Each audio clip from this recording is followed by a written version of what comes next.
Приветствую всех на канале Договор с природой. На дворе сейчас осень, а конкретнее 2 ноября 2015 года. И вот в такое позднее время года, можно так сказать, я решил соорудить небольшую грядку. А точнее быть две, связанные между собой. Чем вызвана такая необходимость? В принципе, я живу в Молдавии, у нас земли и так вроде бы плодородные, богатые питательными веществами, но необходимость вызвана тем, что у нас участок небольшой, в принципе, дом, и небольшой участок, живу я непосредственно в Кишиневе. То, что мы обычно с тещей сажаем, она у меня любительница поковыряться в земле, несмотря на то, что живет в городе всю жизнь. И это меня очень радует. Я ее иногда называю королева помидор. Надеюсь, она этот ролик не будет смотреть. Сажаем мы то, что нам нужно, буквально на 3 пятачках земли. Вот это первый пятачок, малюсенький такой. Ну, здесь даже не знаю, 2 на 3, грубо говоря, 6 квадратных метров. Он там у забора, где покрывало висит. Там тоже небольшой пятачок земли. И он здесь тоже. Он получается вот этот маленький участок.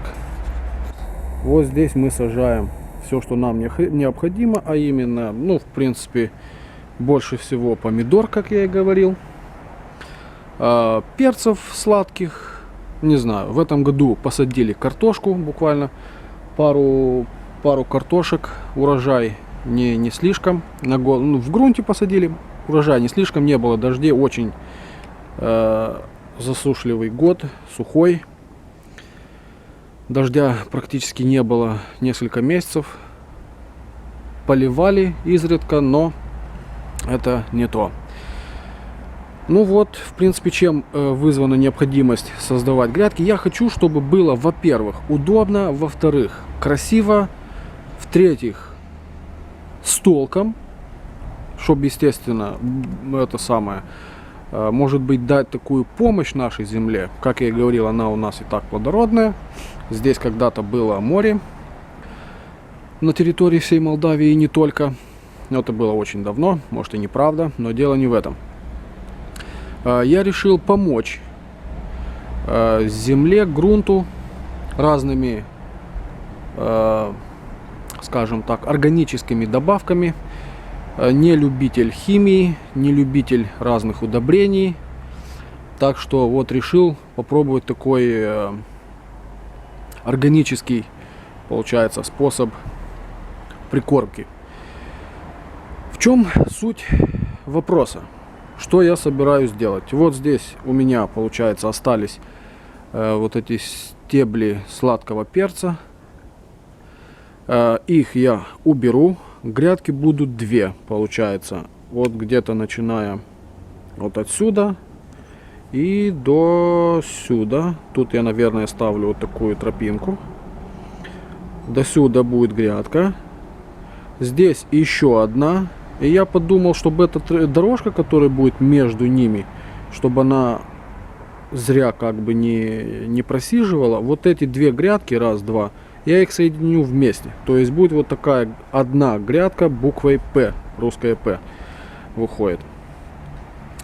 По интернету рыская, смотря разного вида роликов, и правильные грядки, и такие грядки, и обыкновенные грядки. В принципе, я не буду придерживаться одной теории, допустим, делать по теории Валерия Медведева. Как я видел, там есть один мужичок, канал у него хороший. Все посвящено огороду, земледелием и так далее. Я не буду придерживаться определенной теории, буду делать так, как я посчитаю нужным и как мне, чем попадется под руки. Для начала я вырву все вот эти стебелечки, очищу место. Как я хочу делать? Наверное, вскопаю, ну, сантиметров 20 еще в землю, чтобы была 20 сантиметров глубиной, чтобы не подниматься от земли на 20 сантиметров выше, чем я хочу. Я хочу, чтобы грядка поднималась от земли вверх примерно на 30 сантиметров.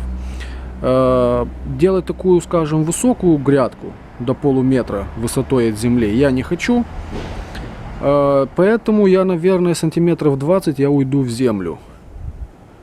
2 сантиметра в землю. Периметр грядки я буду шифером. Получается, ну, вот эти заборчики, чтобы земля не высыпалась. Почему именно шифер? Да, во-первых, наверное, во-вторых, не будет. Только, во-первых, у меня его много. Вот у меня здесь огромная такая здоровая куча шифера, причем обломки разные. Тут и еще внизу у калитки еще несколько цельных листов, кстати, которые сосед подогнал. Он себе крышу тут сменил. Подарок такой соседский, благодарность ему. И, естественно, с урожая угощу чем-нибудь. Ладно, отошли от темы. С чего я начну? Очищу сначала поле. Наверное, расставлю разметки. Или тут конструкция не такая уж и длинная. Я думаю, в принципе, делать какие-то, протянуть веревки или что-то такое нету смысла. Наверное, все буду делать на глаз. И буду делать заготовки шифера. Я порезал, получается, вот только эти горбинки. Я его не перевернул и с той стороны не резал. В принципе, первый раз я так и делал. Но я заметил, что это, в принципе, так хорошо это все дело отламывается. А диски просто капец как быстро уходят. Так, приготовил я шифер за все это время. Шифер, получается, у меня листы были 175 сантиметров длиной, советские, толстые. Ширину я не измерял, это в принципе не важно. Чтобы у меня не оставались отходы, куски. Вот эти 175 сантиметров я разделил на 3. И у меня вышло где-то 58 сантиметров с копейками.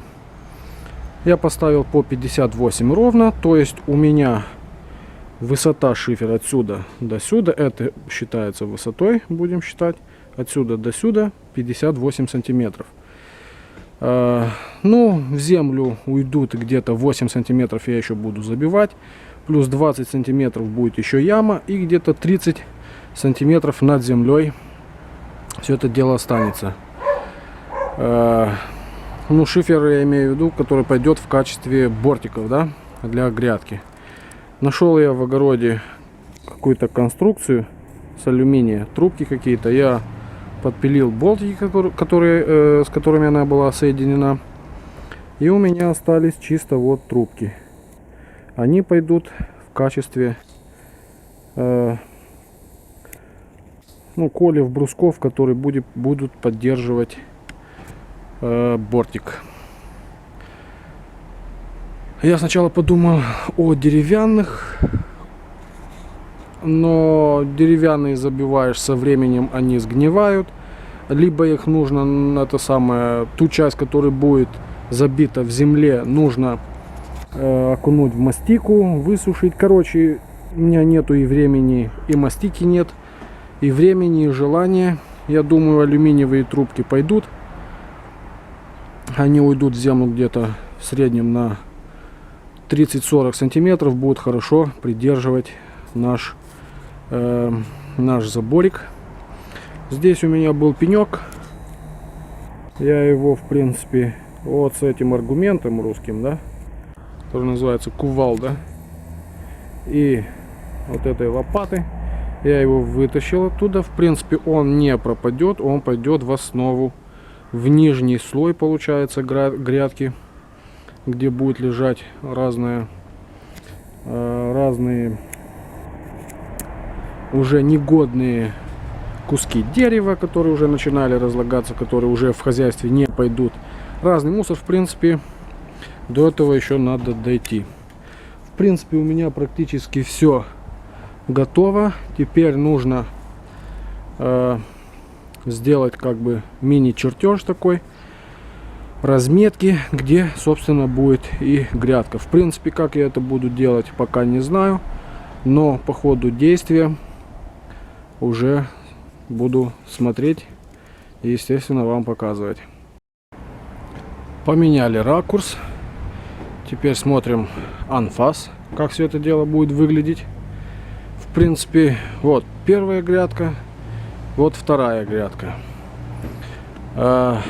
Измерил я все это дело рулеткой, но чертил на глаз. Трубочкой по земле проводил линии, то есть без каких-нибудь веревочек и так далее. Разметки это, конечно же, хорошо, это идеально. Но я эти грядки не буду как бы выставлять, не знаю, на всемирные выставки и бороться за первое место. Это я делаю так, как мне удобно. И я думаю, что получится не хуже, чем с разметками. Ну ладно, дело не в этом. Короче, я измерил длина. Вот грядка пойдет, получается, вперед. Так. И обратно. Буква П.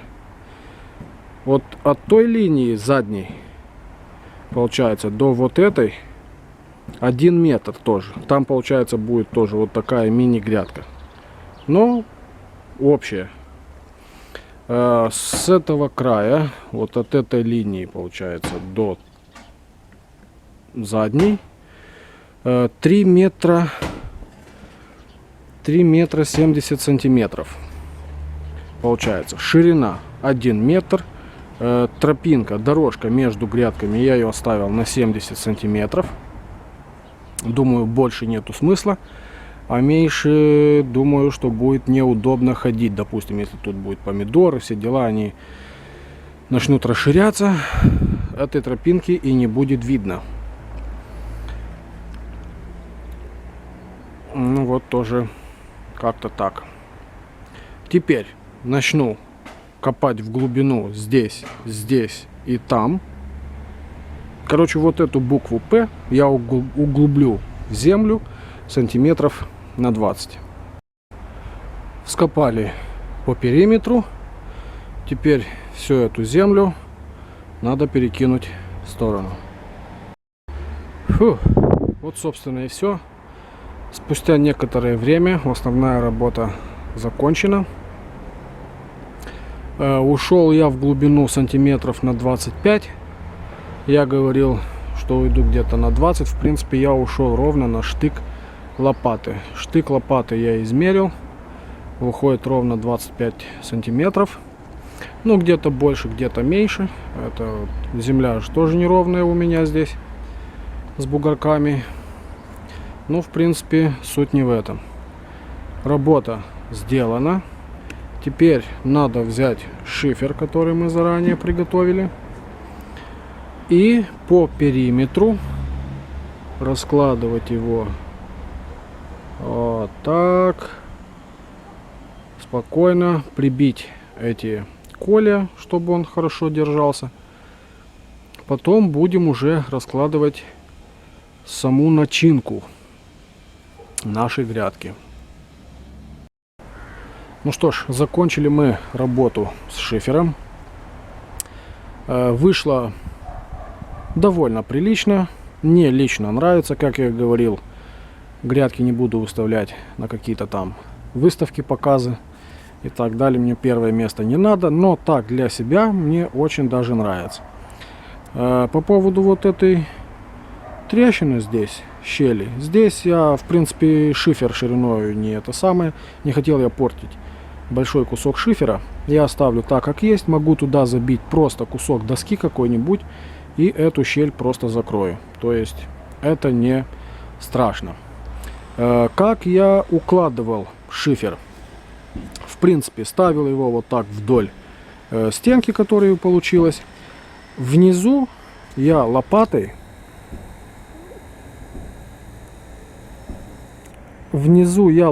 делал где канальчик глубиной где-то 3-5 сантиметров. В принципе, я разрыхлял землю, но ее не убирал, для того, чтобы молотком можно было шифер поставить вровень с остальными кусками. Ну, с помощью молотка, конечно. И еще, с внутренней стороны я забивал вот такие чопики. Почему?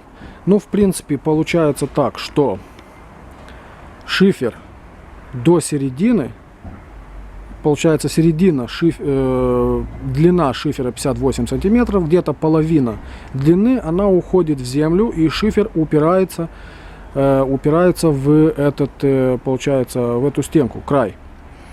Ну, это больше я сделал, чтобы шифер не падал вовнутрь.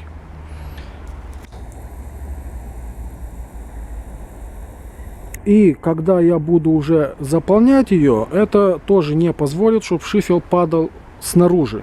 Снаружи он падать все равно не будет, но никак не получится, потому что, получается, база будет уже заполнена органикой. И единственное, что он может, это разломаться вот так посередине. Но для этого нужно прилагать очень много усилий. Я не знаю, туда, наверное, котельцы надо бросать, чтобы создавалось такое давление, что прям шифер посередине трескался. По поводу вот этих кольев, которые я приготовил с алюминия, я их буду забивать по мере заполнения грядки органикой. Почему так, а не сразу? Да потому что я подумал так, я буду ее потихонечку заполнять, и по мере заполнения, может быть, где-то будет нехорошая связка, может быть, шифер не закреплен как надо. То есть я буду их забивать в те места, которые, по-моему, слабее всех. И там шифер может либо на перекосяк как-то это самое садиться, либо просесть как-то. Ну, в принципе, я буду забивать в те места, которые будут нуждаться в этом. Ну, как-то так. Теперь будем заполнять потихонечку грядку органикой. А для начала, как я понял, на дне нужно расстелить, естественно, по всему периметру либо картон, либо газету.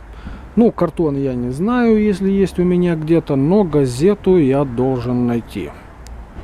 Газету я подстелил. Постелил я его в один слой.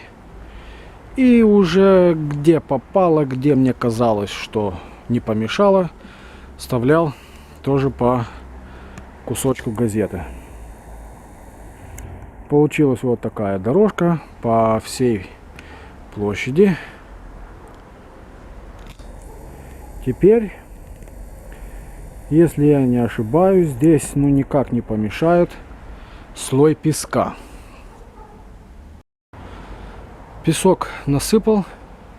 Получился слой толщиной ну где-то 2-3 сантиметра. Я понял, что нужно где-то в районе 5 сантиметров. Но сколько было, столько и положил. Мало ли возникнут вопросы у людей, живущих в Молдавии, откуда взял. Ну, я отвечу. Он оттуда, у забора. Сколько положил? Да не знаю. Сколько было, столько и положил. Что это за песок? Скажу то же самое. Не знаю, желтый какой-то. То есть, к чему все это? Какой песок у меня был, такой я и положил. Я его не просеивал. Сколько у меня было, столько и положил. Получилось слой сантиметров 3 толщиной. Зачем вообще песок, если честно, я толком и не понял. Я просто на ютубе, да и не только, пересматривал кучу роликов, как делать грядки. И вот получается всю информацию, которую я накопил, в голове она у меня смешалась. И как я посчитал нужным, так и сделал. А зачем песок, не знаю. Чтобы вода не уходила. Я думаю, что через песок она быстрее уйдет. Ну, в принципе, жду ваших ответов. Может быть, кто-то знает конкретно, зачем слой песка, или вообще он не нужен, не знаю. Но я где-то точно видел, что слой песка там был. Теперь все это дело, как я понял, нужно поставить, положить слой, получается, древесины, гнилой, ну не гнилой, который начал уже процесс разложения. И в качестве дренажа, чтобы это все было, вот такая древесина получается, которая уже никуда не сгодится, которая начала уже разлагаться. Вот, кстати, тот пенек пойдет туда. Ну, сделаем такой слой, чтобы не было видно песка. Помучились чуть-чуть, покрыли все это дело слоем древесины. Можно так показать вблизи, как все это дело здесь обстоит. Ну вот как-то так. Может казаться, что это много, но мне что-то кажется, что здесь мало. Нет, сейчас уже нормально. Не знаю, я думаю, что вот так будет очень даже неплохо. Постарался выбирать древесину, которая не окрашена. Большинство здесь у меня строительный мусор получается. Крашеные двери были. Я их топориком хорошенько на дрова срубил. И вот постарался выбирать только ту древесину, которая не окрашена. Здесь очень много фруктовых деревьев, и вишня, и черешня здесь есть, и не только. Вон большие куски фруктовых деревьев. Вон пенек там лежит целый, я его не измельчал. Здесь тоже вообще кусок дерева. То есть вот как-то так все это дело обстоит у нас. Теперь в принципе рекомендуют, чтобы после каждого слоя обильно все поливать. Но тут буквально газета, песок и древесина поливать, ну не знаю, что-то мне не хочется. Я думаю, что будет правильнее теперь поверх этой древесины поставить слой листьев. Листья будем собирать мы здесь. Недалеко от дома есть такая лесопосадка. Как я понял, желательно, чтобы были дубовые листья. Ну, в принципе, есть дубовые листья, но вперемешку с кленом. А вот насчет клена я не знаю, можно ли его ставить в грядку. Но раз уже пришли искать дубы здесь, как бы сложновато. Лесопосадка все-таки не маленькая, но сложновато будет найти здесь чисто дубовую рощу какую-то. Ну, наверное, я соберу листья, которые есть, клена. Потом уже дома, наверное, залезу в интернет и уже посмотрю, можно ли их ставить в компостную кучу в грядку или нет. Если нет, то придется уже искать чисто дубовые листья. Но для начала надо будет наполнить мешки тем, что есть. Ну, собственно, полчаса работы. Собрали 2 мешка больших, кубинских, наверное. Для того, что я хочу делать, думаю, хватит. Но вот я не уверен насчет листьев клена, подойдут они или нет, но уже разберемся. Высыпал я сюда 1 мешок листьев. Теперь, я думаю, пришло время как раз все это дело обильно поливать. Потом сверху насыплю небольшой слой землицы. Потом 2 мешок листьев. Опять землицы. И уже, наверное, по огороду буду собирать ту органику, которую тут в изобилии, и оно просто валяется без дела. Но для нашей грядки как раз очень хорошо все это подойдет. Полил я все это дело, то есть листья. Поливал я водой из-под крана. В принципе, я знаю, что это нежелательно, потому что содержит там внутри куча разных нехороших субстанций, ну типа хлора и так далее. Но я думаю, что до весны хлор куда-нибудь доденется. А уже начиная с весны, когда начнется сезон посадки и непосредственно выращивания культур, буду стараться, чтобы постоянно была родниковая вода для полива. По поводу листьев. Я переживал, что эти листья не подойдут. В интернете я задал вопрос одному авторитетному дядьке по этому поводу. И в принципе мне сказал, что в основе грядки можно поставить абсолютно любые листья. У меня в принципе валяются листья ореха еще. И вон тут еще есть и ветки ореха, и листья. Но что-то я, короче, орех именно не рискнул положить в основе грядку. Так, слой листьев я поставил, я их полил. Сверху слой землицы добавил, тоже так, не фанатично. Полил водой. Теперь добавлю второй мешок листьев. Тоже, наверное, буду поливать. Потом опять слой землицы. Опять буду поливать. И дальше уже посмотрим, что будем делать. Повторили процедуру с листьями и землей. И даже не пришлось долго думать, что дальше делать.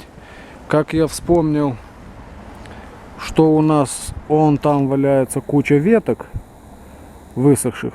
Высохшие уже и не толстые, такие тонкие веточки, и еще одна куча разного рода органики, которые у нас во дворе есть, и которую мы обычно либо сжигаем, либо выкидываем. Теперь ее спокойно можно использовать в нашу грядку. Я думаю, что это будет только плюс. Виноград, который мы не собрали, и он уже, который чуть-чуть начал портиться, уже вяленый, его уже вряд ли можно использовать по назначению, или там, не знаю, что-нибудь с него придумать. Но в нашу грядку будет как раз то, что нужно. Что я сделаю? Ветки, вот эту всю органику я ровно выложу в грядку. Пособираю еще по огороду листья, которые у нас тут тоже очень много их. Тоже туда они пойдут. Естественно, это дело буду поливать. Потом опять слой землицы. И уже посмотрим. Если придут какие идеи в голову, буду уже делать. Если нет, то значит так это дело все и останется. Первая куча. И вторая куча. Теперь все это дело находится здесь. Осталось только сверху землицы засыпать. Ну вот и дело сделано. Последний слой земли в этом году был уложен. Я подумал, что слишком много органики положил в последнем слое. Но, как видим, земля свое дело сделана и спрессовала чуть-чуть этот слой органики. И к весне это дело, конечно же, еще осядет как минимум сантиметров на 10, я так предполагаю. Тут у меня еще земли осталось, вот тут чуть-чуть, там и здесь. Как раз за всю зиму, естественно, может быть, какие-то бытовые отходы, еще какую-то органику я сюда понакидаю. И весной покрою все это дело землей, которая у меня осталась, и приступим уже к самой посадке. Но об этом, конечно, в следующих роликах. Подписываемся на канал, ставим лайки, дизлайки, ждем новых видео. Всем пока!